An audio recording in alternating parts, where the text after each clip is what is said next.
Critical minerals for UK mining and battery recycling, UK's footprint on virgin mining and urban mining of lithium. It sounds a mouthful, but it is the title of an extremely pertinent sector research note published by corporate broker Hybridan. It discusses the circularity of the electric vehicle revolution and the small cap companies that are involved in that universe. I am delighted to be joined by the author of that note, Emily Lear, who is Associate Director of Research at Hybridan. And Emily, thank you for joining us. And first of all, for the investment audience to understand the opportunity, they need to understand the bigger picture. So what are the drivers for the EV circular economy? Well, the drivers are pretty clear. First of all, we need to have energy security, and electrification is a very big part of it. Secondly, it's also decarbonization, because we are banning the sale of a new diesel and petrol vehicle very soon, first in the UK in 2030, and then in the EU 2035. So it's actually the two drivers, basically energy security and decarbonization. Do you think that the energy security part has been accelerated by the situation that we're seeing with Russia and Ukraine? Definitely, because Russia is actually 15% of a global supply of a nickel, and all the advanced battery chemistry in an electric vehicle is very depending on nickel. The higher nickel the content, the higher the density. So nickel is definitely one of the critical mineral. But I think when it comes to regulation, regulatory driver, there are two pieces of legislation I would like to emphasize. First of all, there's a EU battery regulation, and that set of regulation will replace the one in place starting in 2006.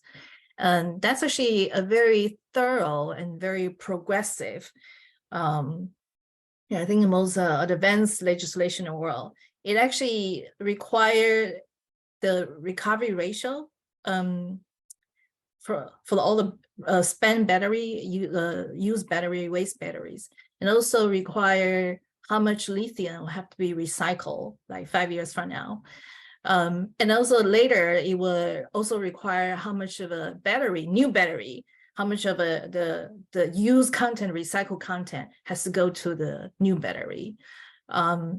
That actually has sweeping impact for the supply chain. So to meet that regulation, we have to start recycle. And then secondly, for the UK industry, car industry, we manufacture roughly less than 1 million cars last year.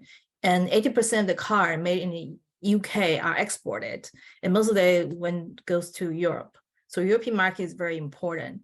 And to qualify free trade agreement, we have to, starting from 2027, we have to use a battery made in the EU or UK. Not only that, within the battery, 70% of content have to be UK or EU sourced. So to have this closed loop recycling from virgin mining, urban mining, all the way to the supply chain is critical. I had no idea, Emily, that we here in the UK exported so many vehicles. And I'm wondering, is that because there's a greater appetite and acceptance outside the UK, or is it due to the cost of living crisis that we can't actually afford to buy the goods that we create? I think it depends on the interesting on the most of it. I think last year UK produced 700K cars and 200K roughly electric vehicles, and mostly Nissan, BMW. So it's a car model, specific car model in place, manufactured in the UK. And UK car industry actually need a bit of an electrified boost, because we need electrification, EV car to be made here. Hence the battery. We also need a battery to be made here. Yeah. So it's all about money and investment opportunities. So what are the financial benefits of creating an EV circular economy here in the UK? I think the two things to qualify the free trade agreement between EU and the UK, first you have to have a lithium or ideally other critical mineral as well from EU or UK. And EU actually has zero identified lithium resources. Even in the, if starting, I use 2015 as a milestone because that's a year of a Paris Agreement, very important global treaty. So in that year, EU had no identified resources of lithium. But today they have, I think 5% of global identified lithium resources are in Europe. And mostly among this is like 60% in Germany, 20% in Czech Republic. And I think very interestingly in the ecosystem, UK listed company, there are actually quite a few companies have a project in Europe. Xinhua Lithium have a project in Germany, and European Metal Holding have a project in the Czech Republic, and Savannah Resources have a project in Portugal.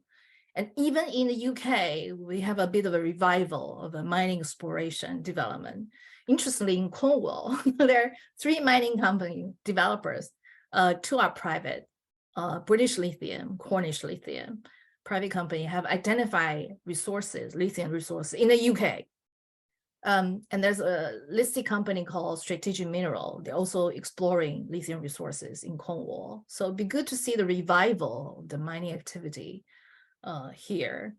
And I think let's not forget I think we estimate up to date, roughly 1 million electric car has been sold, pure electric car and hybrid, a plug-in electric car have been sold in the UK. They're running around on the roads.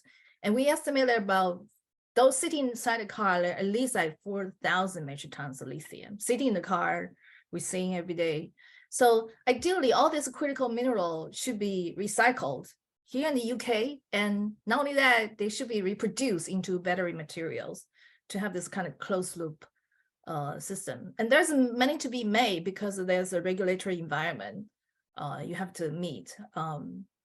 So that's actually important for the ecosystem. So many to be, So that's very important. You've talked about the value chain there. So you've Yes. got the explorers, an interesting, the holiday tourist spot. Cornwall is actually seeing a revival, as you said, within the mining industry. Who knew that would have happened sort of 100 years after it first started in the previous mining revolution? So you've got that, but you've brought us right to the end of the chain, the recycling, because of the regulatory issues. So let's just unpick some of the names that you mentioned there. So you've got the 3 that are in Cornwall, and the rest, are they mainly AIM listed companies that are involved within that circular economy? Other than, I think we just touch upon virgin mining, which is mining from the natural world, but there's a thing they call urban mining, which is recycling basically. There are 2 names we noticed that they have activities in the space. One is called Technology Mineral. They have they own 48% of a company called Recyclers Group. They are building, I call this mechanical plant. Basically, they collect all the feedstock, which is waste battery, and they're crushing into, and then process that into something they call carbon black mass. So it's a powder. Once you process the powder, actually you would produce is a recycled the outcome of the recycled material is mainly cathode and anode. And what's sitting inside a battery, the most valuable part is actually cathode. That's where lithium, nickel, cobalt are from. So they have this mechanical process. And there's another business model in the recycling space is that you not only do the mechanical part, you also do the chemical part, which is a metallurgical process of purifying and extract the metal again. So The company involved in the space is called Acme Capital Investment. They own 100% a company called Tees Valley Lithium. And that company will work with a partner that does recycling. But the company activity, the main activity of the company is actually building a refinery. They want to produce lithium hydroxide. This material that goes to battery material. So I think it's either you do virgin mining or urban mining, and both are opportunity there. But I think in the middle, you know, when it comes to battery material, also opportunity for developer of the process. If you have the know-how, actually, it's actually quite interesting to do that. The company we noticed is called Neo Metal. They have a sustainable and proprietary process that address recycling of a nickel heavy chemistry. That's important. And also if you have because there's a heritage of there's no shortage of talent in chemistry in the UK.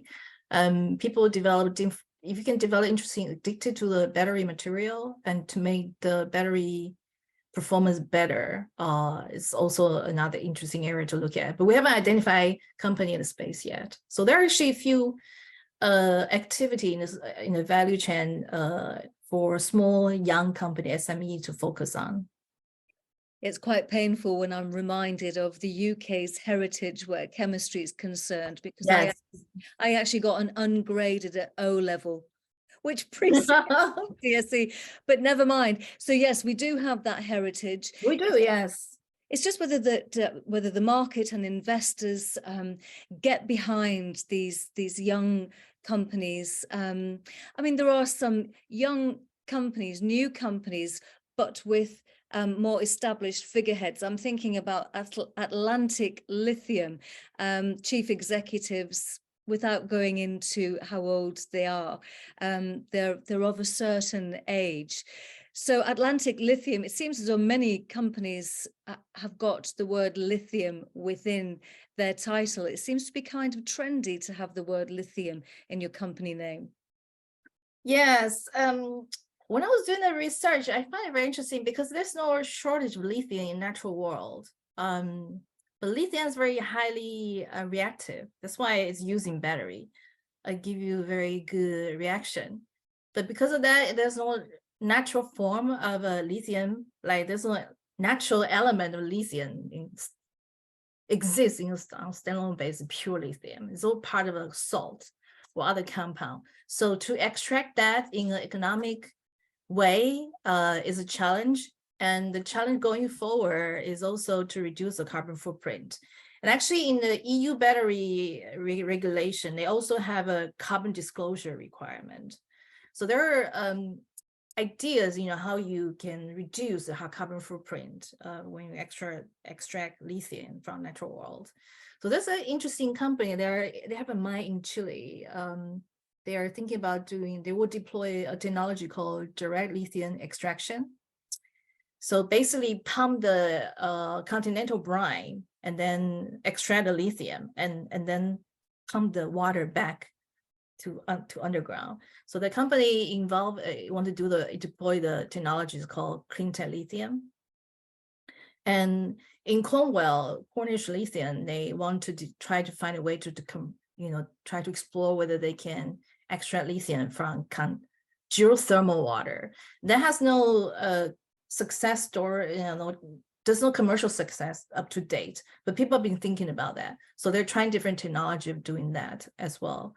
So there's a lot of lithium mining company explore the existing known resources in, a lot lithium triangle in Latin America, but also in Europe, UK, US, a lot in Australia as well. So the word lithium, there's a different kind of flavor to that, I would say. It certainly does. Well, we're coming to the end of our conversation, but so far, I'm getting the sense from you that we should be looking at companies that have the know-how, perhaps a wise board. Doesn't have to necessarily be a young thrusting company, doesn't necessarily have to be located in Cornwall, but What are the key issues for investors to think about when investing in the EV circular economy? I think depending on the ecosystem I want to serve, but I will focus on the name that I want to serve is the EU-UK ecosystem. So if the mine is not in this area, if it can mine in a clean way, low carbon footprint, which I think is a plus. And I also think investors should look at the metrics called, once resources identified, not just ore tonnage, but also lithium carbonate equivalent, because that gives you a sense of quality and of the mine, basically the resources. When it comes to urban, recycling, I'll focus on whether it's just mechanical plant or vertically integrated plant, because the know-how and capital requirements are actually quite different. And the ability to recycle different chemistry is important, and the ability to really recover the metal if your vertically integrated plant is important, because as far as I know, cobalt is really difficult to recycle, to recover, basically. All these are important factors. And I think most actually don't rule out the scenario. Even today, actually, car company have to pay. Once they have to dispose the battery, you have to pay recycler, to pay them the gate fee, because there's a shortage of recycling capacity in the UK. But I think going forward, because you have to meet a requirement of having some recycled material, it could be that feedstock become very expensive. So sourcing of the feedstock is also, I think, important advantage, competitive edge to have. That's very interesting. So look at those that pay the gate fee, and look at those who are the gatekeepers to the UK's EV circular economy. Emily, thank you very much indeed. You've certainly got me thinking along different investment lines. I very much appreciate it, particularly as I need to buy a new car. My other one's just clocked on 100,000 miles. I don't think it'll do another mile more. So thank you very much indeed. Emily Leo, Associate Director of Research at corporate broker Hybridan. Thank you very much indeed. Thank you.